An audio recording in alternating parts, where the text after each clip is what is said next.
True crimers, welcome to Break the Case. I'm your host. I'm Jen Coffindaffer. We're going to get right after it. There's so much in the news right now and so many cases we're following. This session is specifically, we're going to focus a lot on a brand new video that was released regarding the case of Iryna Zarutska. Remember, she was attacked by DeCarlos Brown on a light rail in North Carolina in Charlotte.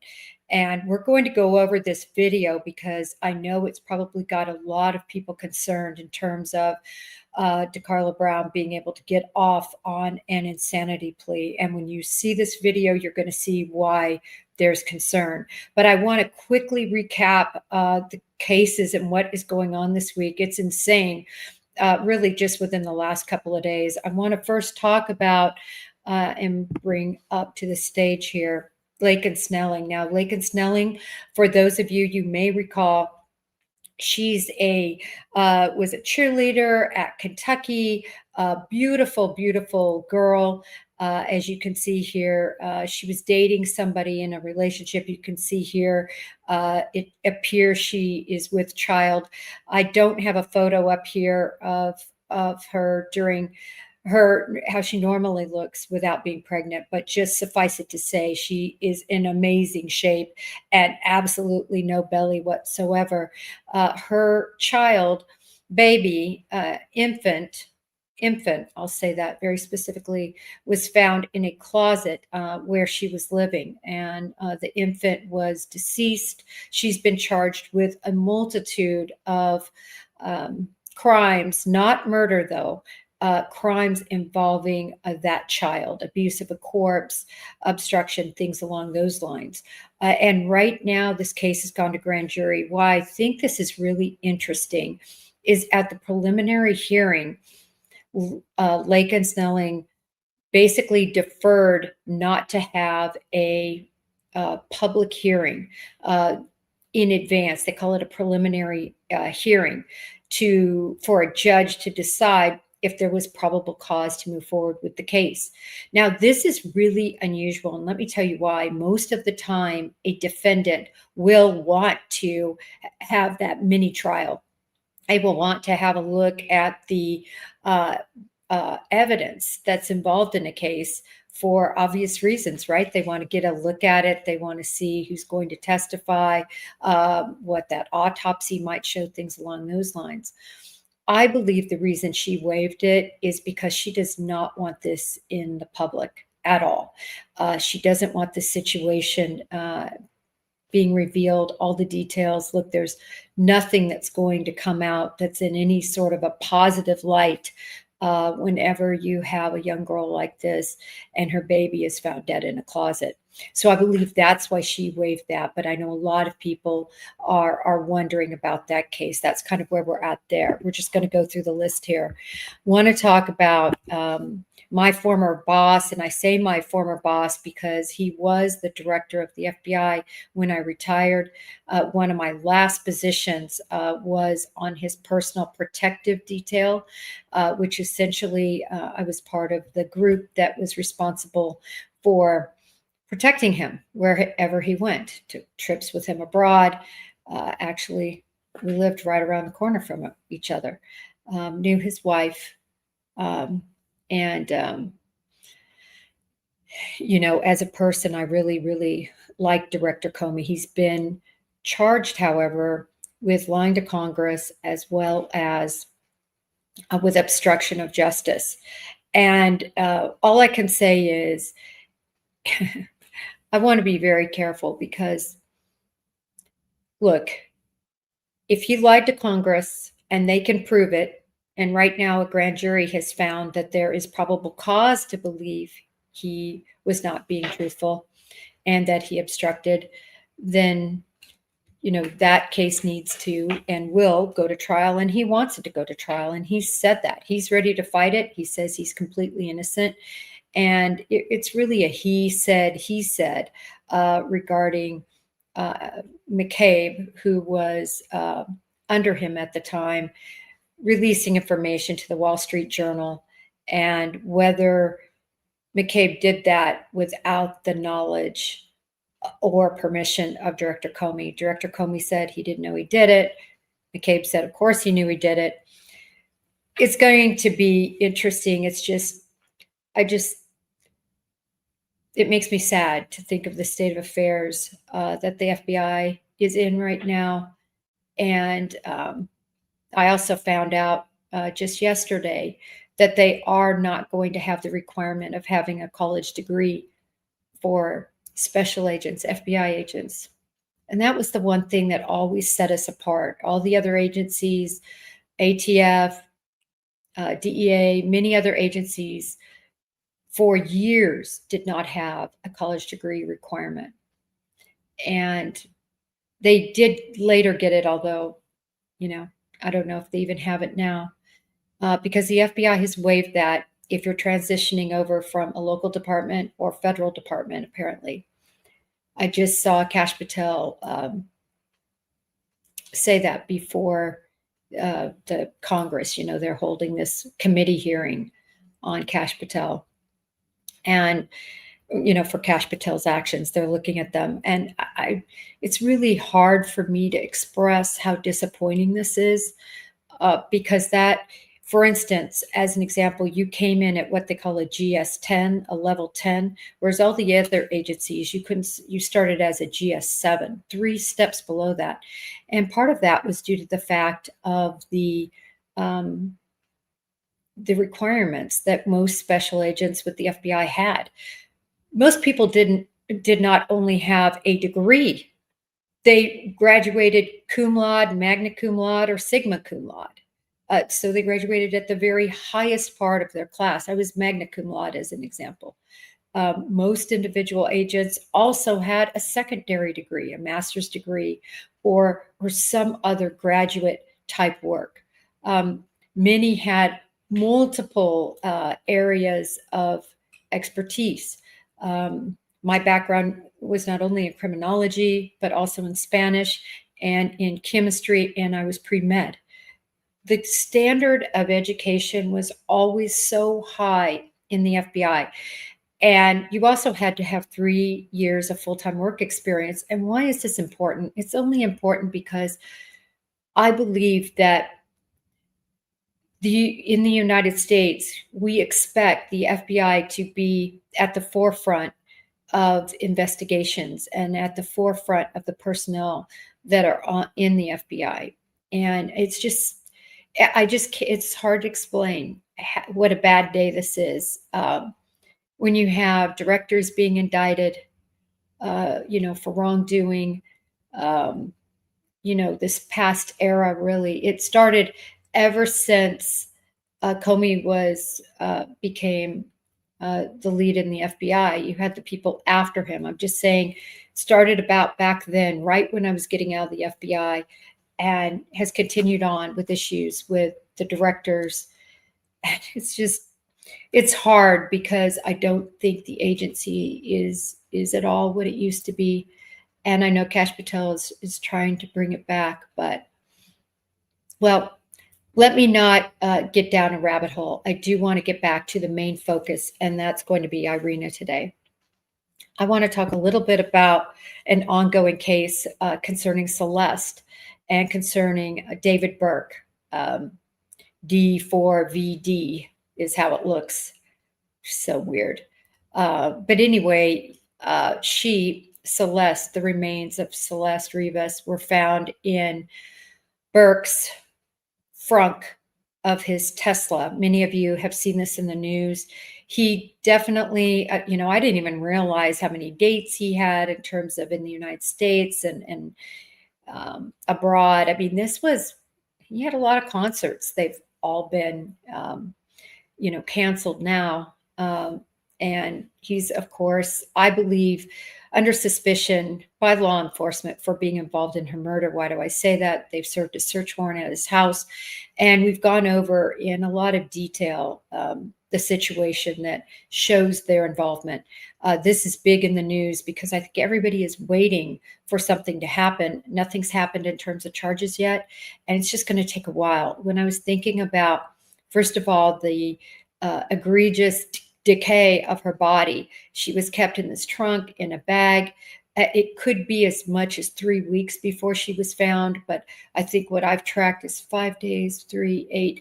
I've tracked 10 days for sure, that I believe she was there, and it could be outside that until we really hear from law enforcement. We're not going to know the exact number of days, but it doesn't matter. It's a long time in that plastic bag, and she was so completely decayed, and she was dismembered. That's been released. That's really sad. But again, I think it was a pragmatic dismemberment to fit her in that bag and put her in that the front trunk. They call them a frunk in a Tesla. So we're all sort of awaiting all of that information and what's going to happen from there. I also wanted to talk really quickly about what's going on with the Charlie Kirk investigation from this standpoint. I'm going to add this up to the stage, but basically there was a recording that has become public. I'm going to play it here, and it's regarding whether or not Charlie Kirk had an autopsy. Let me play it really quick, and then we'll talk about it. They emailed me back. He did not go in for an autopsy. The death certificate was signed by the doctor at the hospital. Oh, okay. Can you just do a field clip documenting that? I'm sorry, 10-9? Can you just add a step to the case documenting that there was no autopsy? Yeah, 287, I'll declare the hospital. I need an officer at Timpanogos Hospital to come stage in the emergency room bag. Jesse just told me that he just got on the phone and Charlie's wife is coming to signature and to bring in a car over here for a treatment. Charlie's wife is coming to land at signature, you said? Sir, and Jesse's going to go to Duncan right now and pick up a car for her. Okay, I'm a little confused because that's what Corey just said. They said they're landing at Duncan, so I don't know where they're landing, but we will just kind of play it by ear, I guess, best that we can. Now, I bring up this recording because there's a lot of confusion. They are specifically talking about very early on in the hospital, the declaration of death. They are not, this is all pre-autopsy. So the officer basically just misspeaks, and he said, yeah, it wasn't per an autopsy. He had an autopsy. There is no doubt about that. It's unequivocal. They've talked about it. They've said the bullet was found within his body, which did surprise a lot of us that are firearms experts. We were pretty surprised. They even commented about how his bones were, I think they said like Superman, and stopped the bullet. And you can see from footage that has also been showed that it didn't seem to exit from the rear footage that we've all seen. You can very clearly see it go in. You can see the blood spurt, and then you can see that there's no exit. So, it appears that bullet stayed within. Although it's surprising, it's not unheard of. And I called it a miracle because the person behind him could have been killed. And also they're going to be able to use that bullet to find out what gun it was fired from, if it was indeed shot by Robinson's. But I just sort of kind of wanted to dispel all this nonsense that he didn't have an autopsy. Of course, he had an autopsy. It was state law. He had an autopsy. This person just was speaking sort of confusingly out of turn. It happens. They also didn't know what airport he was going to land at. All right, I want to move on now to our main topic, and that is Iryna Zaruska, sorry. Iryna, as many of you know, she was aboard a light rail in Charlotte when she was just viciously attacked. This is her attacker. This is her attacker's mugshots. He was arrested 14 times. The last time he was arrested, it was essentially he kept calling 911, and just he talks about madman potion or something that is making him not act like himself. I posted that police report. I actually should have had it to put it up here, but essentially he ended up being charged, and that judge basically made him promise a note to come back to court to stand to stand up for those charges, for them to be adjudicated, which I found astonishing, considering his horrific criminal history. We've talked a lot about it. She's still on the bench. But I want to get specifically to this footage. I'm going to let you all watch it, and then I'm going to comment. And I want to see your comments. Here we go. At 8:18, two CAT security officials walk past Brown. The video doesn't show them speaking with Brown or anyone else at the station. The Blue Line train headed south arrives at 8:26, and Brown gets on board, taking a seat near the back next to other passengers. At 8:34, audio from the CAT security cameras allows us to hear Brown. Approximately 8 different times over 20 minutes, Carlos Brown appears to laugh out loud at nothing without interacting with anyone else. When Brown was arrested in January for misuse of the 911 system, officers wrote that Brown believed, quote, someone gave him a man-made material that controlled when he ate, walked, talked. Several times throughout this new video, Brown appears to move his head and mouth in unusual ways. At 8:55, the light rail arrives at its final stop at I-485, and Brown gets... All right. So we're going to remove that. And I wanted to talk about this because you could see what this is setting up if I'm a defense attorney. And you can see that this is likely going to be a huge argument, and that is his mental capability, whether he was mentally within his right mind.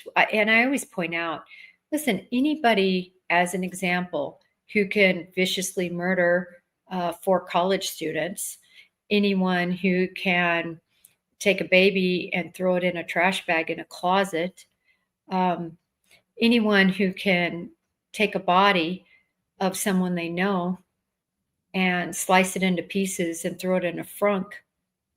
No, they're not in their right mind, but that is not the standard for insanity. I want to show you, because this is very important, the footage the footage right after this. So we know now that he was not acting correctly. He was peculiar, making faces. It went on for 20 minutes that he was doing this, laughing for no reason. And so I wanted you all to see that. But now I want to show you the footage of the stabbing. I've cut out the part where she's actually stabbed, just to not be gruesome and grotesque here and offend anyone. So you won't have to look away. All right, here we go.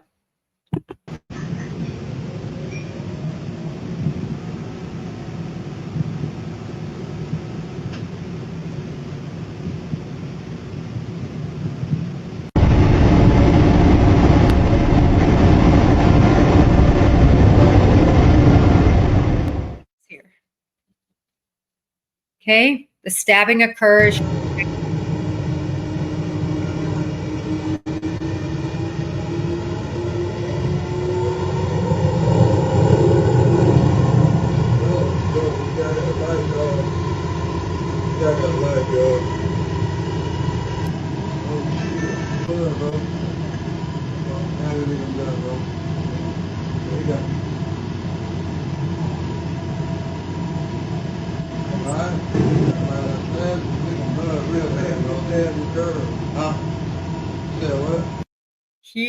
He was actually wounded during the attack, which happens almost all the time in a knife attack.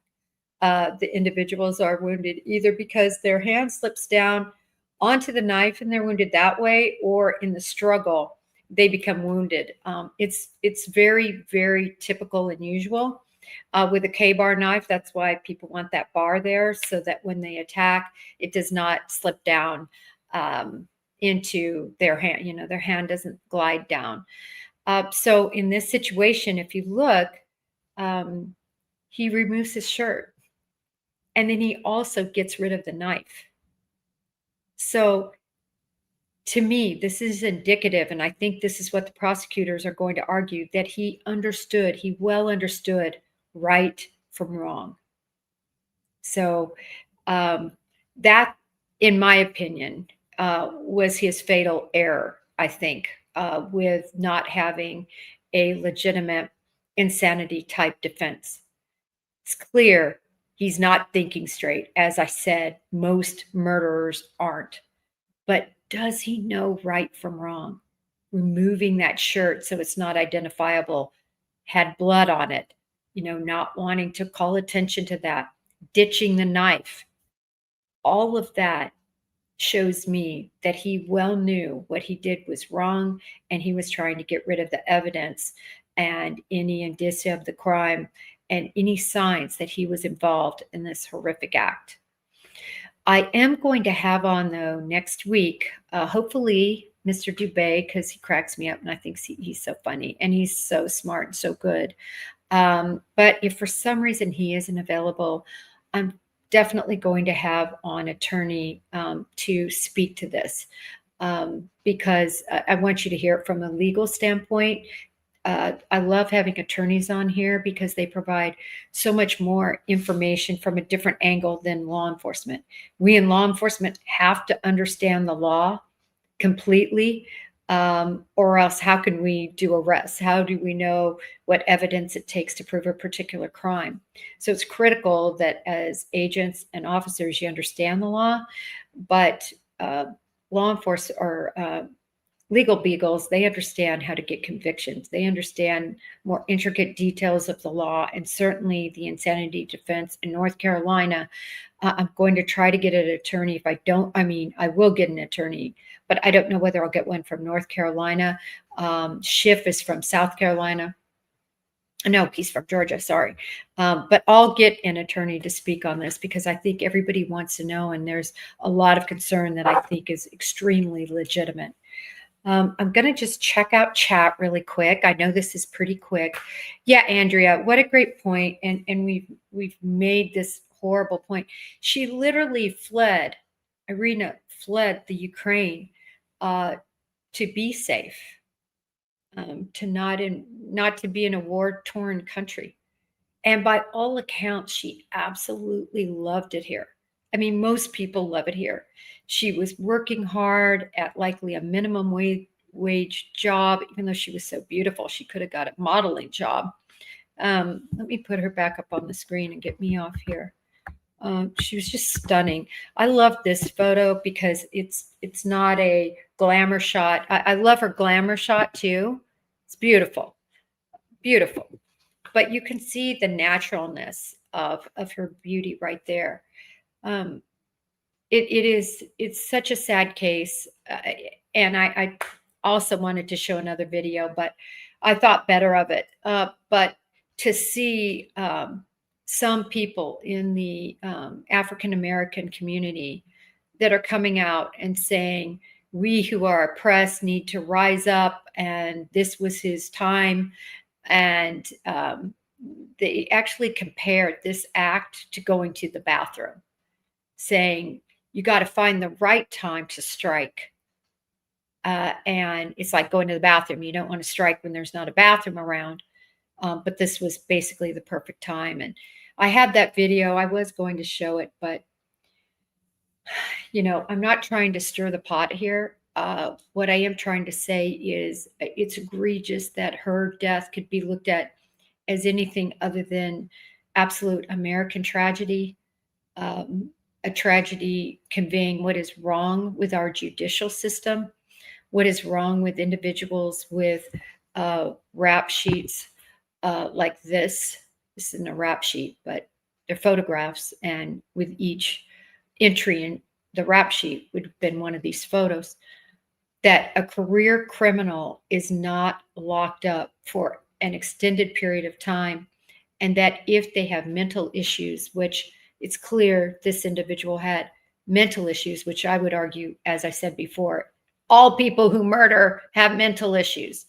But he should have been looked at. Now, I don't know what the answer is, but how many times have we seen individuals walking around just like DeCarlos Brown was? They're talking to themselves. They're laughing. They're having full-on conversations. It happens to me every day.